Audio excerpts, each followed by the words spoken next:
আসসালামু আলাইকুম, কেমন আছেন সবাই? আলহামদুলিল্লাহ আমরা ভালো আছি। আফিফাস ডেইলি লাইফ ব্লগের নতুন একটি ব্লগ দেখার আমন্ত্রণ জানিয়ে শুরু করছি। আমরা গিয়েছিলাম ইয়াথাই রেস্টুরেন্টে রাতের ডিনারের জন্য। এটা অবশ্যই রোজার আগের ব্লগ।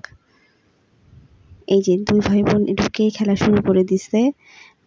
এই গাড়িগুলো একটু আগে বাইরে থেকে নিয়ে আসা। এই যে এইটুকু সময়ের মধ্যে একজন আবার তার চাকাও ফেলে দিছে। আর এখানে আমরা মেনু নিয়ে বসছি, কোনটা অর্ডার দিব। এখানে কয়েক রকমের প্লেটার ছিল, আর আমরা দেখতেছিলাম যে কোন প্লেটারটা আমরা অর্ডার দিব। আর অর্ডার দেওয়ার পরে এই যে তারা শুরুতেই সালাদ দিয়ে গেছে। এটাকে কি বলবো, ওয়েলকাম সালাদ বলা যায়। আসলে আমি বিভিন্ন রেস্টুরেন্টে ওয়েলকাম ড্রিঙ্ক দিতে দেখছি, বাট ওয়েলকাম সালাদ এই ফার্স্ট। আর এখানে ওয়েলকাম সালাদ দেওয়ার পরে আমি এই যে এই পাশে তাকায় দেখি যে দুই ভাই বোন ক্রিসমাস ট্রির কাছে গিয়ে দাঁড়ায় আছে, তার মনোযোগ সহকারে ক্রিসমাস ট্রি দেখতেছে। এখন আমি ডাকার পরে এই যে একজন তো তাকাইলো, আর একজন তাকাবে না, সে খুব মনোযোগ দিয়ে দেখতেছে, আবার ধরে ধরে দেখতেছে। যাই হোক, এখানে আমরা সালাদ টেস্ট করে দেখলাম, ভালোই ছিল। উপরে টক মিষ্টি ঝালের একটা কোটিং ছিল, লিকুইড একটা কোটিং ছিল। তারপর বাচ্চাদের ডাকলাম, এই যে তারা এসে চপস্টিক দিয়ে খাওয়া শুরু করছে। চপস্টিক দিয়ে শুরুতে তুলতে পারতেছিল না, অনেক চেষ্টার পর এই যে তুলছে সে। খুব মনোযোগ দিয়ে খাচ্ছে, শুধু সে একা না, তিন ভাই বোনই চপস্টিক দিয়ে খাচ্ছে। অ্যাটলিস্ট তারা খাওয়ার ট্রাই তো করতেছে।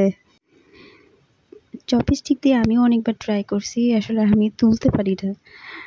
যাই হোক, আমি কাঁটা চামচ দিয়ে টেস্ট করে দেখছিলাম। এই যে সে খুবই মজা পাইছে, মেবি এই জন্য খাচ্ছে।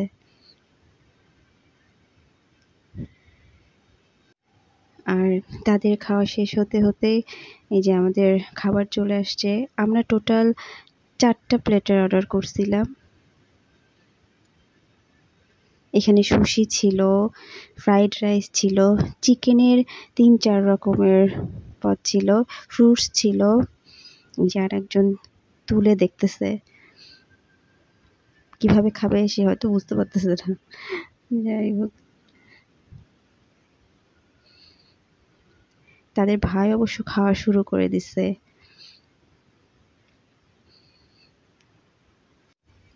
আর বোনরা এখনো ডিসাইড করতে পারে নাই কে কোনটা খাবে। আর খাবার শেষ, আমাদের খাবারগুলো মোটামুটি ভালোই ছিল। এরপর আমাদের যাওয়ার পালা। ব্লগটি ভালো লেগে থাকলে প্লিজ লাইক সাবস্ক্রাইব করবেন। আল্লাহ হাফেজ।